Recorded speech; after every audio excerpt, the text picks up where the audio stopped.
सरकारी छुट्टी है, इसलिए उनको कोई समस्या ज्यादा नहीं है। अच्छा, करनाल को लेकर आप क्या कहेंगे, क्योंकि नजर हॉट सीट पर बनी हुई है? देखिए, करनाल सीट बहुत अच्छी कंफर्टेबल सीट है।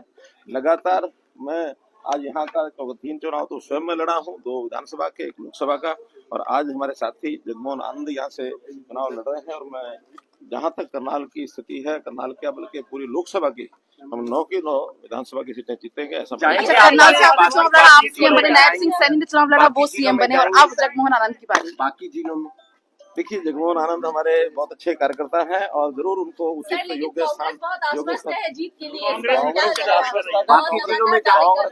कांग्रेस के घर में जितनी निराशा है, जितना उनके यहाँ अफरा तफरी मची हुई है, उसका आपको पता है कि नहीं पता, मुझे पूरा पता है। पूरी अफरा तफरी मची है। सर आप कोशिश कर रहे थे सर, हुड्डा जी के बीच में जो तनाव, लेकिन वो कह रहे कि फिलहाल ऐसा कुछ भी नहीं है। वो तो आपने भी सुन लिया, मैंने भी सुन लिया। जो उनका तनाव है वो जगजाहिर है, जो बाहर आता है, और इसका मैसेज केवल 2 नेताओं का नहीं है, जनता में भी उसका मैसेज है। जनता में भी बहुत बड़ी निराशा कांग्रेस को लेकर सर आप कोशिश कर रहे थे शैलजा जी आ जाए, लेकिन तब चले गए। देखिए, मेरी कोई कोशिश नहीं है, मैंने तो अपनी एक ऑफर दी हुई है कि कोई भी आता है उसके लिए यानी द्वार खुला है।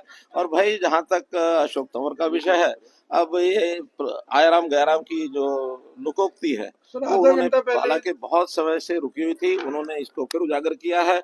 और ये जो कुछ किया है, इसके पीछे की कहानी क्या है, अनुमान लगाए जा सकते हैं, कुछ निश्चित नहीं कहा जा सकता।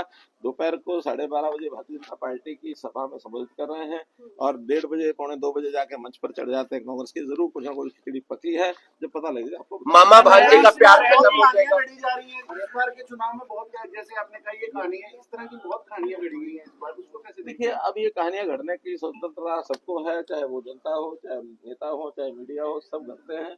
और ये कोई नई बात नहीं है। हाँ, जनता के मन में क्या है ये बात सब जानते हैं, आप जानते हैं, हम जानते हैं, जनता भी जानती है। 8 तारीख को सायंकाल तक, दोपहर तक ही इसका सारा परिणाम सामने निकलेगा। 5600 करोड़ रुपए की हीरोइन और कोकीन पकड़ी गई, उसकी तस्वीर दीपेंद्र हुड्डा के साथ।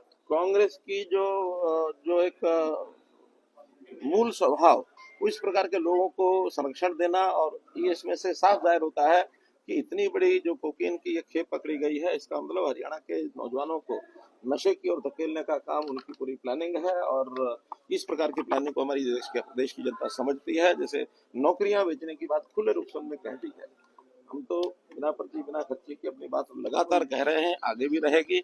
और गांव के लोगों के सिर चढ़ के ये जादू बोल रहा है, लेकिन वो बाज नहीं आए हैं। जैसे पहले करते थे, वैसी नौकरियों को बेचने का काम आज भी वो करने के लिए तैयार हैं कि हम आएंगे तो नौकरी बेचेंगे। लेकिन अगली बात यह है कि न नौमन तेल होगा, न राधा नाचेगी।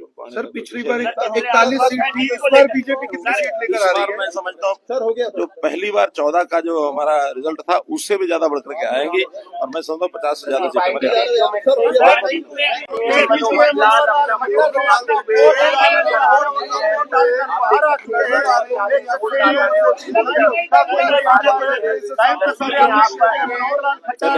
धन्यवाद।